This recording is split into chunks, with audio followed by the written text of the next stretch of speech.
yang sangat luar biasa, lengkap, jelas, tuntas, detil. Sampai-sampai ada mengatakan kadal ihya'u ayyakuna qur'ana. Hampir-hampir saja ihya itu menjadi seperti Quran. Saking hebatnya kitab Ihya ini. Dikarang oleh seorang ulama yang mendapatkan gelar Hujjatul Islam, bahkan disebut sebagai Sayyidul Musannifin, yaitu Al-Imam Abu Hamid Muhammad bin Muhammad Al-Ghazali. Namanya Muhammad, ayahnya Muhammad, kakeknya juga Muhammad. Mun urang boga ngaran ripuh oge lamun kitu tah. Anakna ngaranna Muhammad, bapana Muhammad, akina Muhammad. Gila anu nagih hutang ripuh eta. Pak, ini saya lagi cari Muhammad, ieu Muhammad mana? Muhammad anakna, bapana teh akina ieu. Ripuh eta. Ini Muhammad bin Muhammad, Masya Allah. Nggak ada nama kali ya yang paling berharga, yang paling mulia selain nama Muhammad.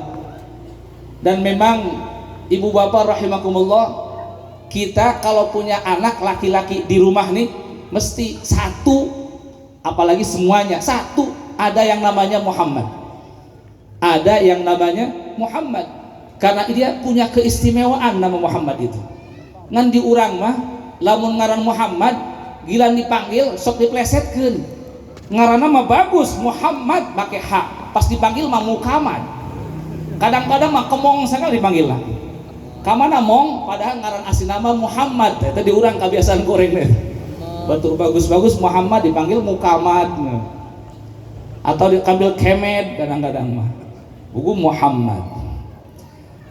Nah, di dalam kitab Ihya ini Imam Al-Ghazali membagi kitabnya dalam 4 bagian. Yang pertama Rub'ul Ibadat, yang kedua Rub'ul Adat, yang ketiga Rub'ul Muhlikat, dan yang keempat Rub'ul Munjiyat. Setiap rubu' yang 4 ini masing-masing berisi 10 pembahasan. Rub'ul Ibadat punya 10 pembahasan, dari mulai kitabul ilmi, kitab qawaidil aqaid, kitab asrarit thaharah, dan terus selanjutnya sampai 10 pembahasan. Rub'ul Adat juga sama, punya 10 pembahasan. Nah, salah satu pembahasan dalam Rub'ul Adat ini adalah yang ke-9, yakni kitabul amri bil ma'rufi wan nahyi 'anil munkari, yaitu pembahasan tentang masalah amar ma'ruf nahi munkar. Kenapa sih kalau FPI ngajinya tentang itu? Kayaknya yang ngaji khusus tentang bab ini cuma FPI doang, betul nggak? Pernah nggak dengar ormas lain yang secara khusus ngaji bab ini? Pernah apa nggak? Belum pernah.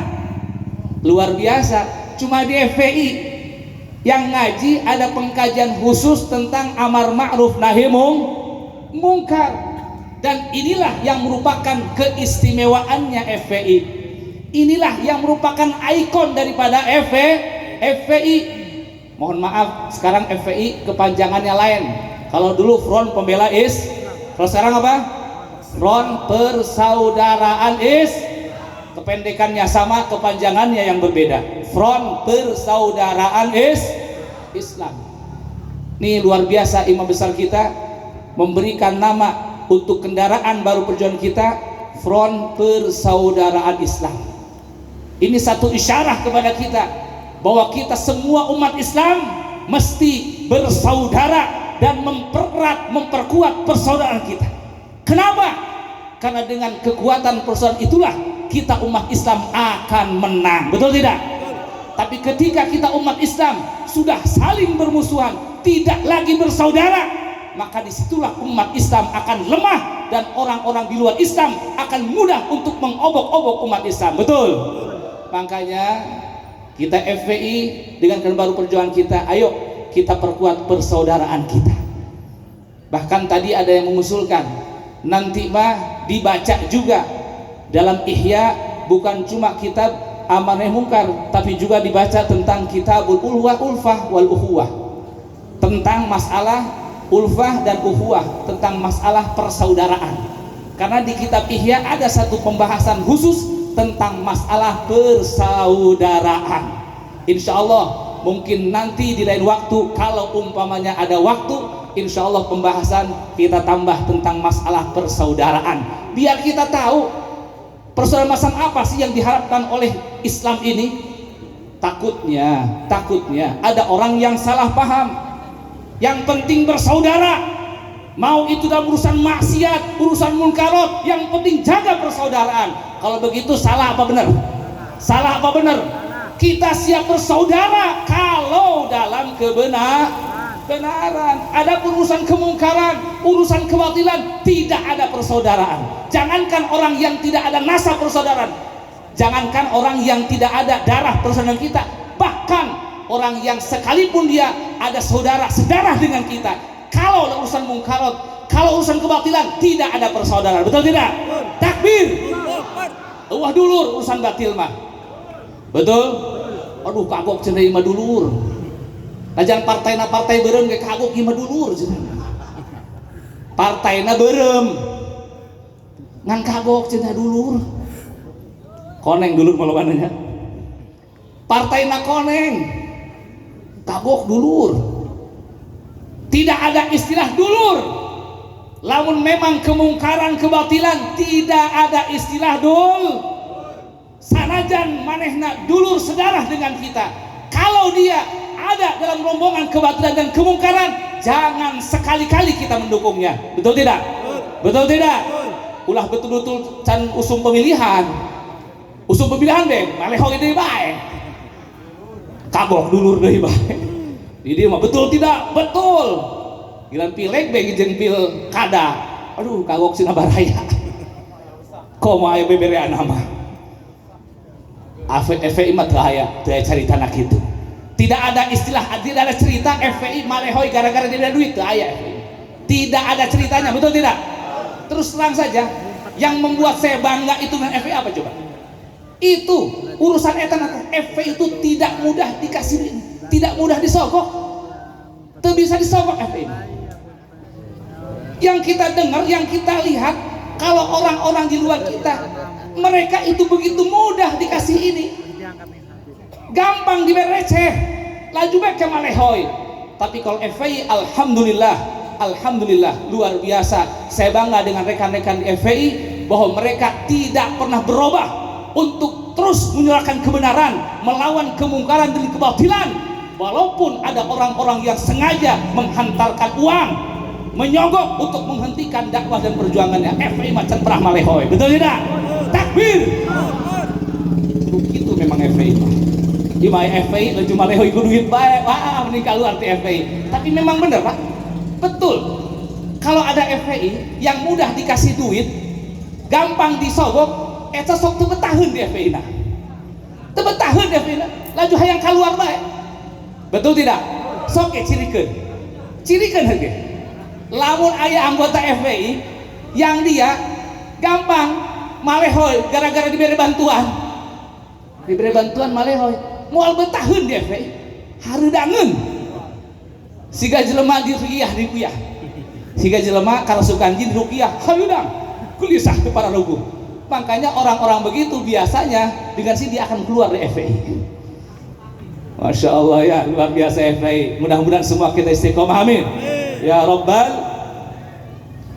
Di dalam kitab dalam kitab Ihya ini sekali lagi di Rukul Adat, di pembahasan yang ke-9 ada kitab secara khusus Imam Al-Ghazali membahas tuntas dan detail tentang amar ma'ruf nahi mungkar.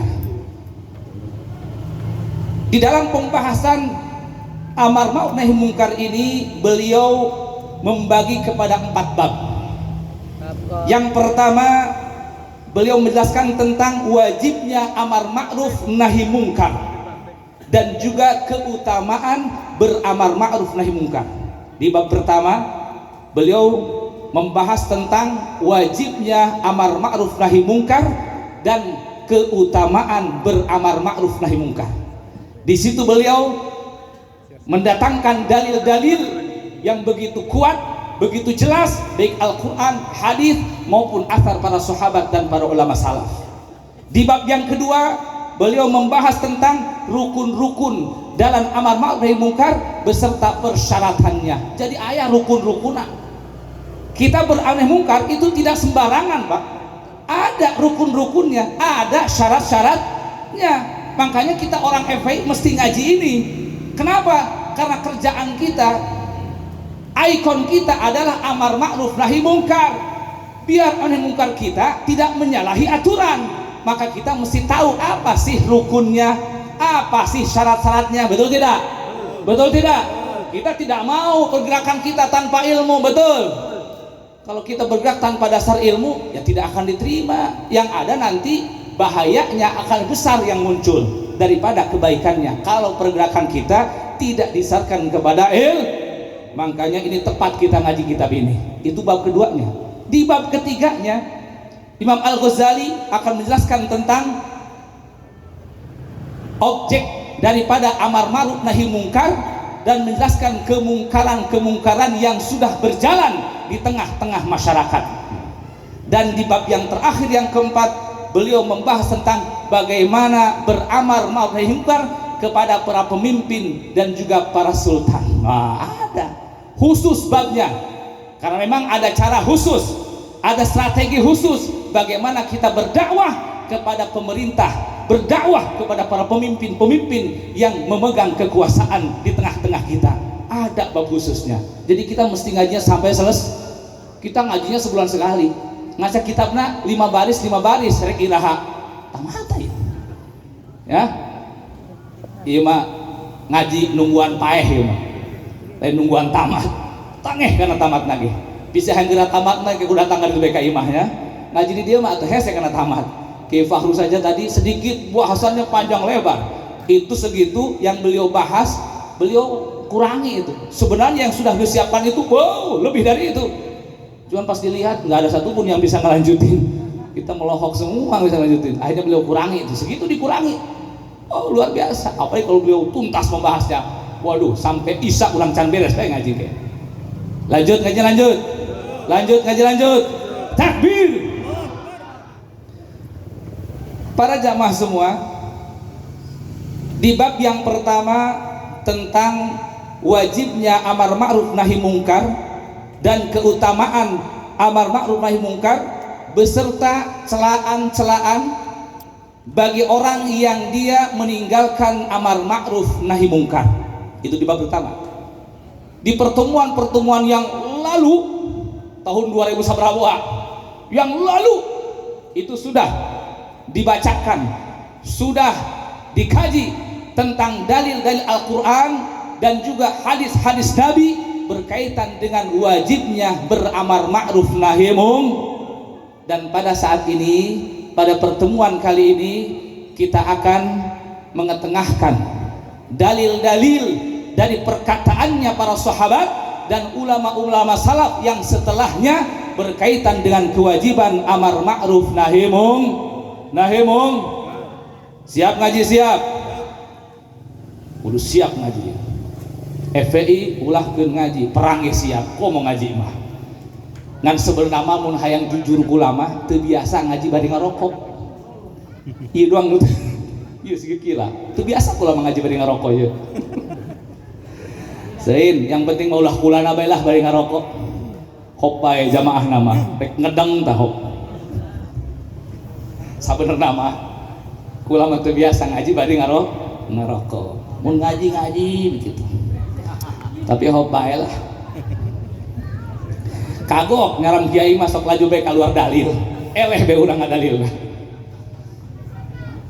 Ammal atharu, adapun perkataan sahabat, perkataan tabi'in, perkataan ulama-ulama salaf yang menjadi dasar tentang wajibnya amar nahi mungkar, salah satunya adalah faqad qala Abu Darda.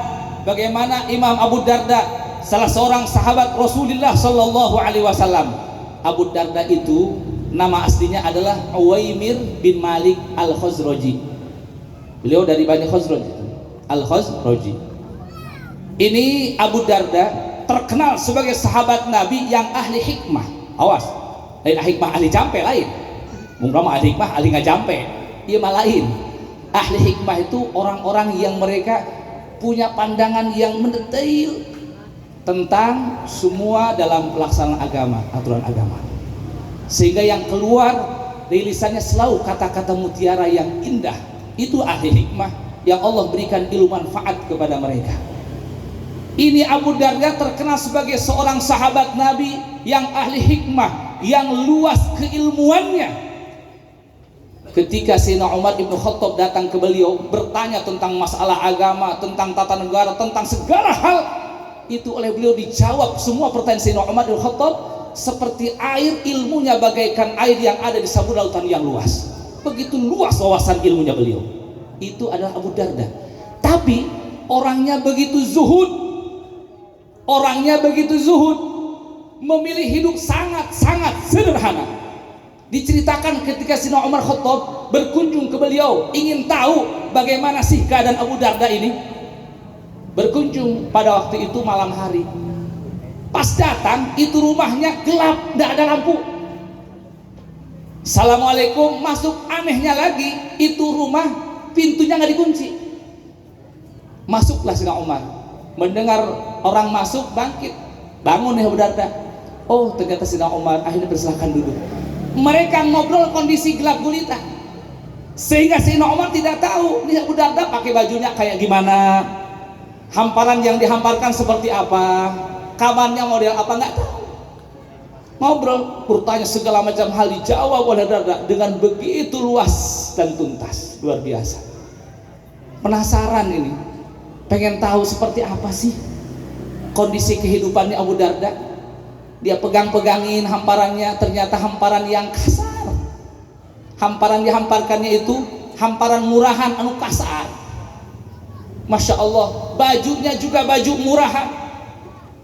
Sampai-sampai Sayyidina Umar sedih dan menawarkan, andaikan kau ingin, akan aku bantu biar kau hidup lebih mapan lagi. Dia bilang enggak, aku lebih senang memilih hidup seperti ini. Sebagaimana Rasulullah mengatakan, jadikan hidup dunia ini sebagai apa, selewatan saja. Sayyidina Umar menangis. Jadi itulah prinsipnya Abu Darda dalam keluasan wawasannya beliau, dalam kehebatannya ilmu beliau, tapi beliau lebih memilih hidup sederhana dan sangat-sangat sederhana. Namun urang mah nya, mun urang mah kira-kira ilmu gede, wow atuh. Ilmu leutik gah hayang boga mobil lah gagah urang. Ih mah hayang gagah, pamajikan gah hayang opat. Ieu lah model kieu lah. Kahayang na gede ieu. Kieu pamajikan mah hayang opat.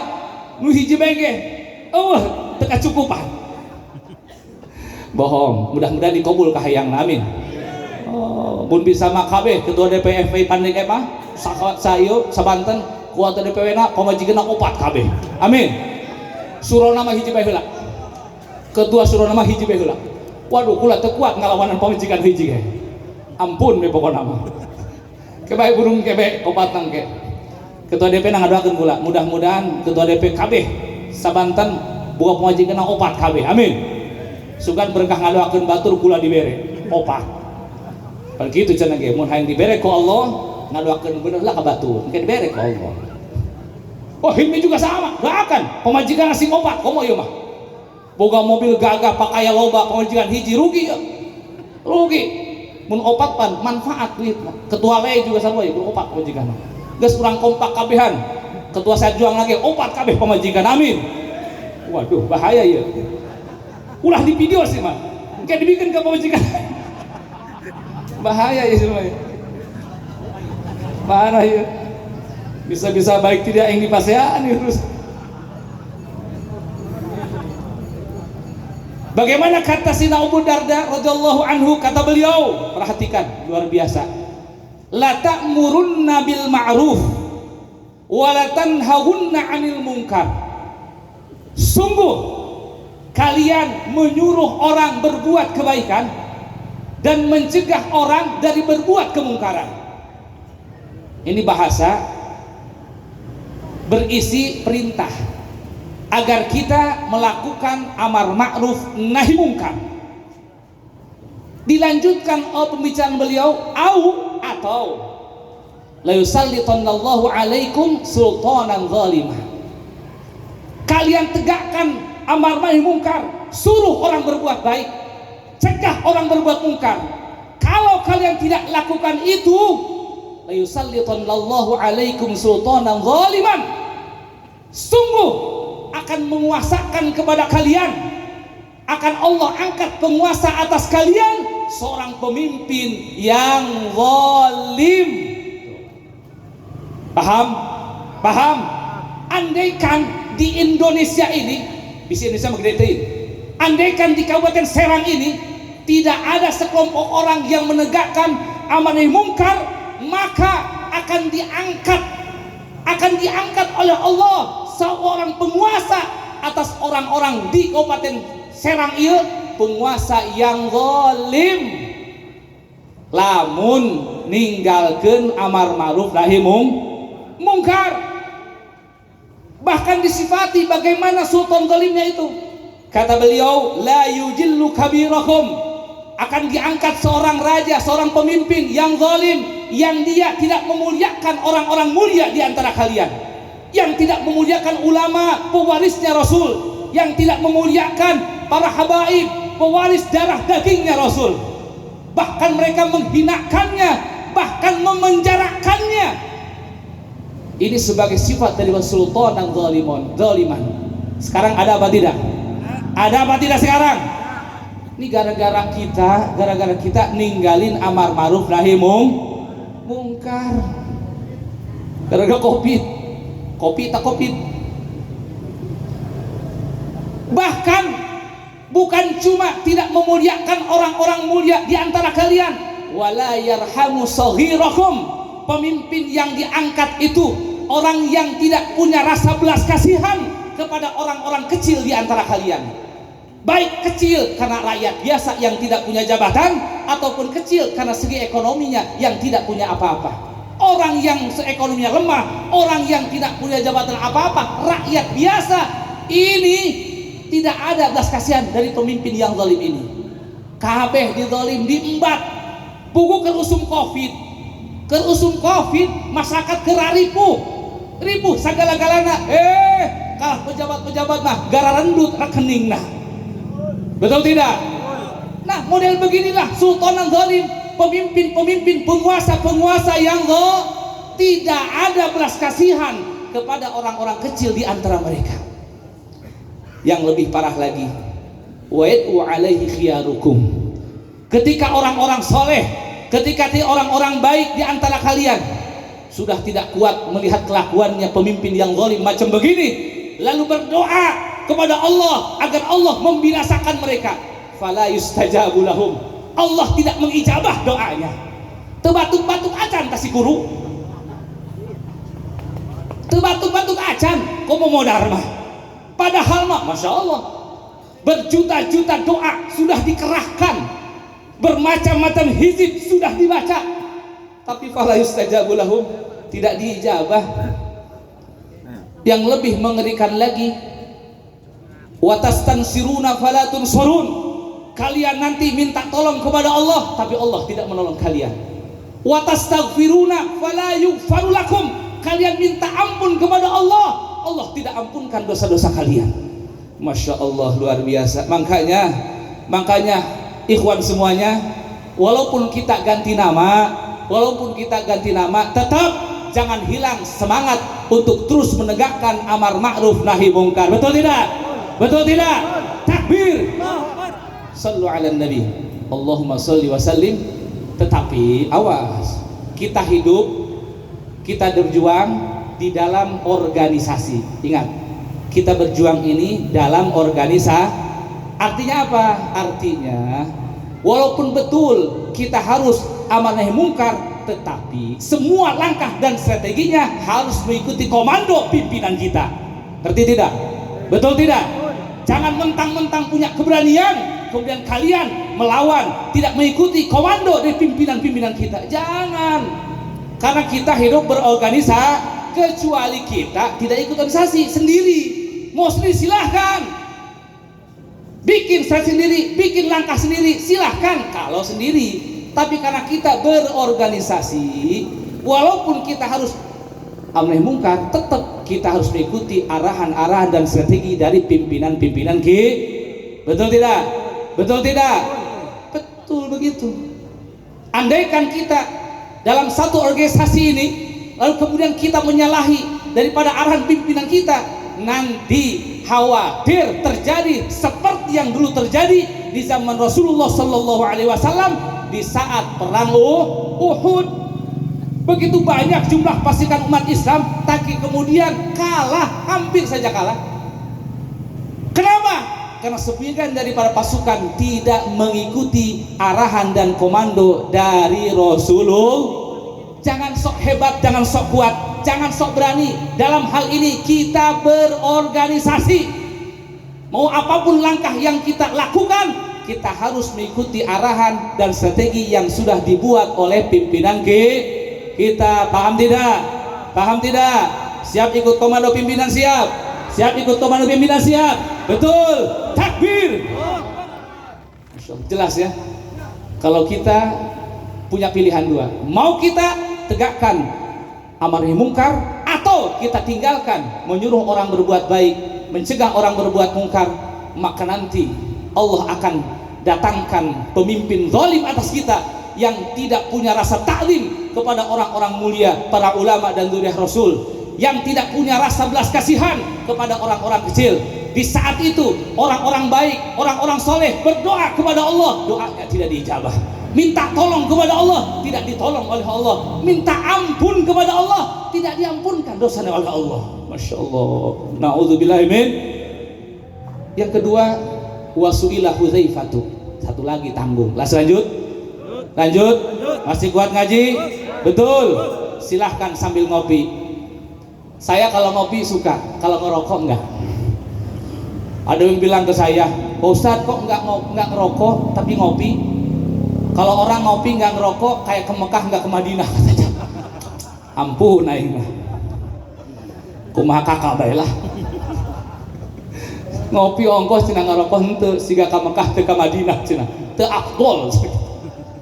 Buku cekulat ya kabenerana kula maaf ya, kita tidak menyalahkan orang yang ngerokok. Ini mah saya pribadi.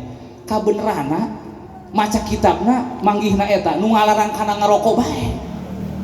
Manggihna eta, terus manggihna eta anu nyaritakeun fadilah ngopi bae, karek sakitu elmuna. Makana kurang-kurang manggihna ibaratan ngalarang ngarokok, tara ngarokok, komo keur ngaji kitab mah. Komo di masjid mah. Tapi kurantan dibaca kitab namanya keutamaan ngopi, atuh ngopi mah osok lajuna. Ngarokok mah tara, komo bari ngaji. Weh, nyindir tanah lain nyindir ieu mah keur nyaritakeun kula ieu mah. Wih, tenang bae sih. Ya, bisa-bisa pula bulan hareup moal tah maca kitab deui di eureunana dia. Wasu'ilah Hudzaifatu. Satu waktu Sayyidina Hudzaifah Ibnul Yaman, sama beliau salah satu sahabat dekatnya Rasulullah Sallallahu Alaihi Wasallam. Bahkan Sayyidina Hudzaifah ini disebut sebagai sahibu sirri Rasulullah Sallallahu Alaihi Wasallam, orang yang memegang rahasianya Rasulullah Sallallahu Alaihi Wasallam. Rasulullah ke Sayyidina Hudzaifah ini memberitahu tentang orang-orang munafik yang ada di Madinah di sekeliling Rasul. Ke orang lain tidak. Bahkan memberitahu kepada Sayyidina Hudzaifah tentang rencana-rencana buruk-buruknya orang-orang munafik. Dikasih tahu ke Hudzaifah. Makanya beliau disebut sahibu sirri Rasulillah, pemegang rahasianya Rasulullah Sallallahu Alaihi. Orang yang paling tahu tentang orang munafik beliau. Sampai-sampai Sayyidina Umar, kalau ada orang yang wafat, orang yang mati nih, mau disolatin, Sayyidina Umar tidak masuk dulu, tanya, lihat dulu, adakah Sayyidina Hudzaifah di situ? Kalau Sayyidina Hudzaifah hadir, beliau sholat di situ, sholat jenazah. Kalau tidak hadir, beliau tidak sholat. Kenapa? Sayyidina Hudzaifah hadir berarti yang mati ini orang munafik. Sampai segitunya. Sampai Sayyidina Umar ini manggil kepada beliau, wahai Hudzaifah, kira-kira aku ini termasuk orang munafik apa bukan? Hampir begitu. Dibilang sama Hudzaifah, engkau tidak termasuk golongan munafik. Alhamdulillah. Gitu. Betul. Orang yang paling tahu tentang orang-orang munafik dan propagandanya orang munafik, beliau yang tahu. Sayyidina Hudzaifah Ibnul Yaman radhiyallahu taala. Apa kata beliau ketika ditanya oleh orang an mayyitil ahya? Wahai Hudzaifah, siapa sih orang yang hidup tapi bangke? Orangnya hidup tapi mati. Jelema hidup tapi bangke, seperti orang mati. Hirup jelema nama biasa ngarokok, ngopi, isuk-isuk sarapan, beurang dahan, bahkan geus beuge dicodogoran deui dahar deui. Jelema biasa hirup. Atuh ningali nu geulis, atuh molotot, berarti hirup kan? Hirup jelema nama. Tapi seakan-akan dia seperti orang mati. Siapakah mayyitul ahya? Orang mati, orang hidup tapi dianggap mati. Siapa mereka? Apa kata beliau? Faqala alladzi la yunkirul munkara biyadihi wala bilisanihi wala biqalbihi. Orang hidup tapi kayak bangke, kayak mayit adalah orang yang ketika dilihat olehnya kemungkaran, dia tidak ingkar, dia tidak hentikan kemungkaran itu biyadihi dengan tangannya. Wala bilisanihi, dia nggak bisa dengan tangannya, dengan lisannya juga enggak. Bahkan wala biqalbihi, dengan hatinya juga tidak. Kalau orang ketika nampak di hadapannya kemungkaran, dia tidak hentikan kemungkaran itu, dia tidak ingkari kemungkaran itu dengan tangannya, tidak dengan lisannya, bahkan tidak dengan hatinya, maka itulah orang yang hidup tapi mati. Jadi orang sebut bae nu kitu bobong mun aya jelema ketika dilihat di hadapannya ada kemungkaran, nah bae menang saos. Bener menang saos ya. Belajar can bisa bahasa Jawa ya. Kudu kawin dengan orang dia sih kan orang Jawa ya. Cocok. Ulah direkam awas. Wih, lamun aya jelema main lapor bae. Umi Habibi ulah lapor nih. Lamun aya jelema ketika di hadapannya ada kemungkaran, dia lihat kemungkaran, dia diam saja, tidak mengingkarinya, tidak menghentikannya, baik dengan tangannya, dengan lisannya, bahkan tidak pula dengan hatinya, maka orang tersebut adalah jurig alias bobongkong. Jelema hirup tapi paeh, naudzubillahi min. Mudah-mudahan kita mohon kepada Allah Subhanahu wa taala, mudah-mudahan kita diberikan oleh Allah keistiqomahan dan kekuatan untuk terus menegakkan amar ma'ruf nahi mungkar, menyuruh orang untuk berbuat baik, mencegah orang berbuat kemungkaran. Amin ya rabbal. Akhirnya kita berdoa kepada Allah dengan membaca suratul Fatihah.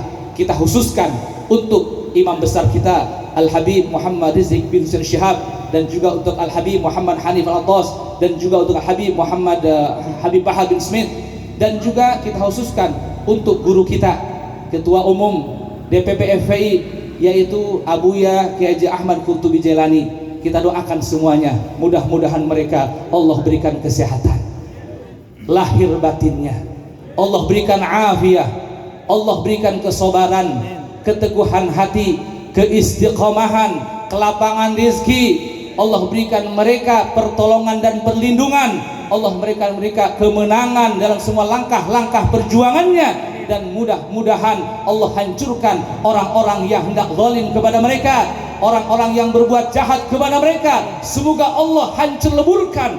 Amin ya rabbal. Terkhusus juga kita doakan orang-orang yang telah ikut andil, baik eksekutornya, yang nyuruhnya, aktor jahiliyahnya, sehingga 6 laskar kita, 6 ikhwan kita, pengawal dan pecinta yang besar kita sampai terbunuh dalam kondisi yang begitu sangat memprihatinkan. Kita doakan siapapun yang melukakannya, siapapun yang melakukannya, siapapun yang ikut andil di dalamnya, kita doakan mudah-mudahan Allah menghukum mereka dengan sebesar-besarnya hukuman. Amin. Kalaupun tidak di dunia, di akhirat mudah-mudahan Allah hukum mereka dengan seberat-beratnya hukuman. Amin. Tapi kita berharap mudah-mudahan hukuman Allah itu Allah perlihatkan di dunia ini agar menjadi pelajaran bagi orang-orang yang mereka semena-mena, mau dia aparat, mau dia pejabat, yang semena-mena kepada rakyat, yang mereka dengan berani dan keji menghilangkan nyawa manusia. Kita mohonkan agar Allah perlihatkan hukuman di dunia ini sebelum nanti di akhirat. Ala hadiniyah wa ila hadratin nabi. Al-Fatihah. A'udzu billahi minasyaitonir rajim.